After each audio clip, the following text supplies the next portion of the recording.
Last week, we left off with the game looking like this. Not too great. I've made a lot of progress since and I can't wait to show it off to you guys. My main goal for this week was to make the game feel much better and I think I delivered on that pretty well. The first thing I did was add some screen effects when you G-switch, which didn't go how I planned, but once I had that fixed, the main mechanic made a lot more sense, because last week you just teleport and have no idea what happened. I also added, wait, I'm gonna need you to wishlist my game please. Thank you. I added this effect to the sides of your screen, which get more and more intense the closer you are to death. I then added pellet spread to the shotgun so it's not so impossible to aim it anymore, as I'm sure you've noticed in my previous devlogs. It's not my bad aim. Trust me, it's not. In this video, the feature took me like 3 seconds, but it actually genuinely took me like 2 hours. Game dev is not easy. I then thought to myself that in order to avoid a lawsuit from EA, I'll have to design my own maps. So I found some inspiration online, and then I realized, there's no way on earth I'm bothered to model that.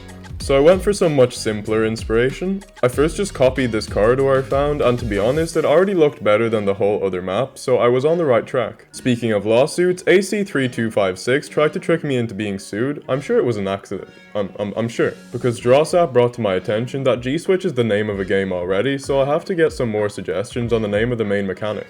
Now the map was too white, and I wanted to inject some color into it, so I chose orange because I like the color scheme of the Overwatch logo. Yes, that's the only reason. This is probably a good time to explain what I have in mind for gameplay.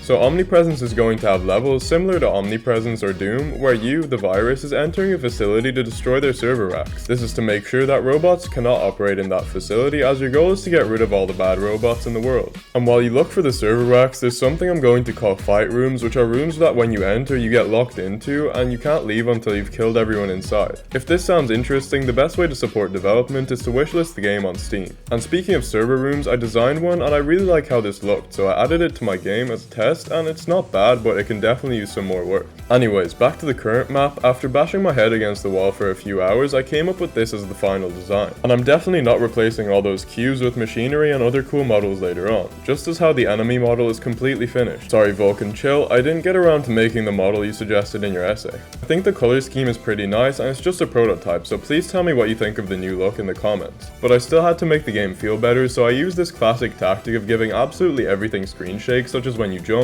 land from the jump and slide, and a couple of other things, which just gives everything more of a sense of motion. I also added a feature where you only have a limited time to switch before the antivirus of the robot kills you. I got this idea from a comment, but I literally can't find it anywhere, so I think I'm starting to go crazy. I also changed the recoil on the shotgun because it was a little bit too strong, and I made the recoil on the SMG a bit more volatile. I also need to ask you to subscribe, or I'll get this virus to enter your Wi-Fi router tonight.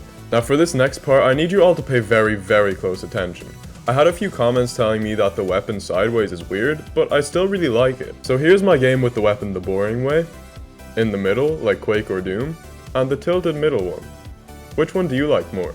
Please tell me in the comments. My favorite is tilted middle because you can see more of the gun, and it's a lot more unique to my game, and it makes it stand out from the quadrillions of FPS games coming out every single day. I made a reload animation which I'll show off in a bit that I think shows the potential of this weapon placement. I decided that my game needs a revolver, so I made the revolver model, and I chose the Webley Mark 6 because I think it has a really cool reload method. Please don't ask me why the robots 100 years in the future are still using 6-shooters from the 1800s, because, well, I have no clue. And you can make up your own theory for that and leave it in the comments. Then I textured it in Substance Painter and I added it to my game. I'm very happy with how it turned out. Then Llama commented, add UI, so I got straight to designing the UI. I basically want the right side of the HUD to be what all robots see when you infect them. So I have some warnings up in the corner which will slowly appear as the antivirus gets closer and closer to killing you. And the left side of the HUD will be from the perspective of the virus, as it can find out some information about its host, such as what level of antivirus it has, what weapon they have, and how strong the connection is. This bar at the bottom will be to show how close the antivirus is to killing you. And by the way, this isn't the final look, so don't worry. Now, I'm no master at animating, but I really love doing it, so I started making one for the SMG.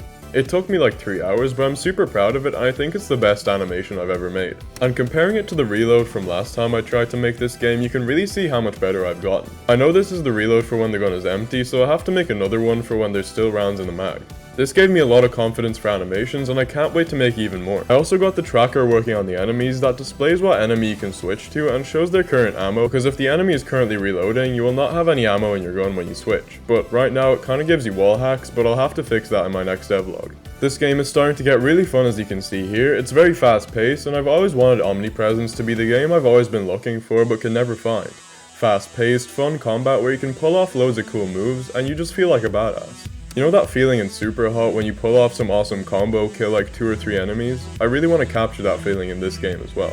I did a bunch of other stuff which you guys don't really care about, so I'll just leave the devlog here for the week. Please subscribe to not miss out on my next devlog, and if you want to support development, all I ask is a wishlist on Steam. And as always, thank you for watching.